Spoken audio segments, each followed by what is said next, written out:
The fastest growing company at the moment NVIDIA، کل رات کو اس کی ارننگ رپورٹ آئی اور مارکیٹ کو ہلا کے رکھ دیا۔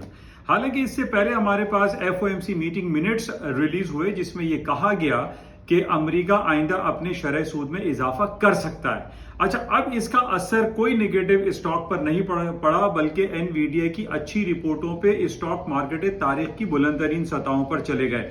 اب یہ محسوس ہوتا ہوا دکھائی دے رہا ہے کہ جو بڑی بڑی جائنٹ کمپنی چاہے مائکروسافٹ ہے، ایپل ہے، NVIDIA ہے، ان کی جو ارننگ رپورٹس ہیں یہ زیادہ کارفرما ہوتی ہیں رادر دین کہ امریکہ اپنے انٹرسٹ ریٹ کے حوالے سے کوئی اناؤنسمنٹ کرے۔ تو کل رات ہم نے یہ دیکھا کہ NVIDIA کی وجہ سے اسٹاکس اوپر، جبکہ FOMC کے کمنٹس پہ بازاروں میں کوئی فرق نہیں پڑا اور اسٹاکس نیچے کی بجائے ہائر نوٹس پہ چلے گئے۔ حالانکہ گولڈ کی مارکیٹوں نے اس کا اثر لیا اور گولڈ کی قیمتیں نچلی سطحوں پر آئیں FOMC کی وجہ سے۔ Thank you.